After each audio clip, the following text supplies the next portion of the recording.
Thomas Winship wrote, "If the earth be the globe of popular belief, it is very evident that in cutting a canal an allowance must be made for the curvature of the globe, which allowance would correspond to the square of the distance multiplied by 8 inches. From the Age of 5th August 1892 I extract the following. The German Emperor performed the ceremony of opening the gates of the Baltic and North Sea Canal in the spring of 1891. The canal starts at Holtenau on the south side of Kiel Bay and joins the Elbe 15 miles above its mouth. It is 61 miles long, 200 feet wide at the surface and 85 feet at the bottom, the depth being 28 feet. No locks are required, as the surface of the two seas is level. Let those who believe it is the practice for surveyors to make allowance for curvature ponder over the following from the Manchester Ship Canal Company, Earth Review, October 1893.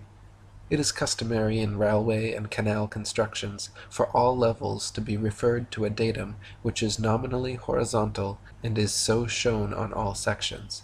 It is not the practice in laying out public works to make allowances for the curvature of the earth.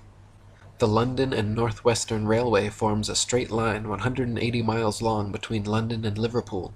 The railroad's highest point, midway at Birmingham Station, is only 240 feet above sea level. If the world were actually a globe, however, curvating 8 inches per mile squared, the 180-mile stretch of rail would form an arc, with the center point at Birmingham raising a full 5,400 feet above London and Liverpool. Adding the station's actual height, 240 feet, to its theoretical inclination, 5,400 feet, gives 5,640 feet as the rail's necessary height on a globe Earth, more than 1,000 feet taller than Ben Nevis, the tallest mountain in Great Britain. Thomas Winship wrote, "In projecting railways on a globe, the datum line would be the arc of a circle corresponding to the latitude of the place. That the datum line for the railway projections is always a horizontal line proves that the general configuration of the world is horizontal. To support the globe theory, the gentlemen of the observatories should call upon the surveyor to prove that he allows the necessary amount for curvature, but this is what the learned men dare not do, as it is well known that the allowance for the supposed curvature is never made." David Wardlaw Scott wrote, "In a long line like that of the Great Pacific Railway, extending across North America, the supposed curvature would, of course, be proportionally great, extending to many miles in height, but not 1 inch was allowed by the engineers for curvature during the whole course of the construction of that vast line of railway. And if we think of it, how could it be otherwise?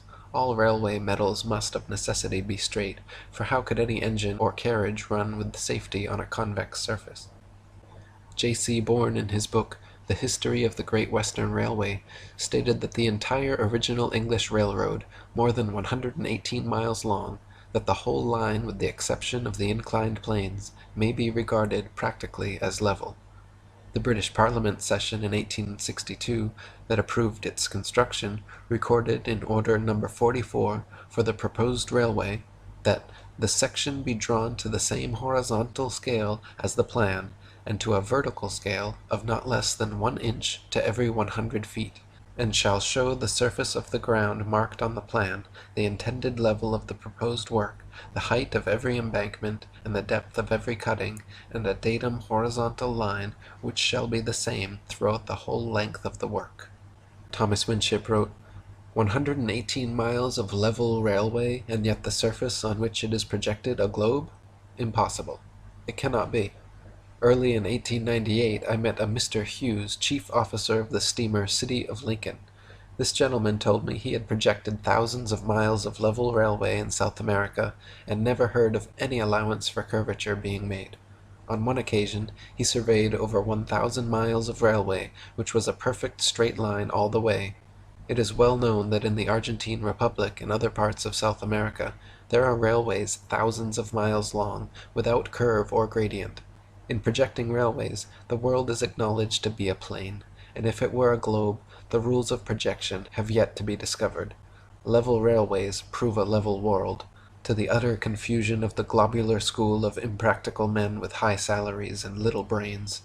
That in all surveys no allowance is made for curvature, which would be a necessity on a globe, that a horizontal line is in every case the datum line, the same line being continuous throughout the whole length of the work, and that the theodolite cuts a line at equal altitudes on either side of it, which altitude is the same as that of the instrument, clearly proves, to those who will accept proof when it is furnished, that the world is a plane and not a globe.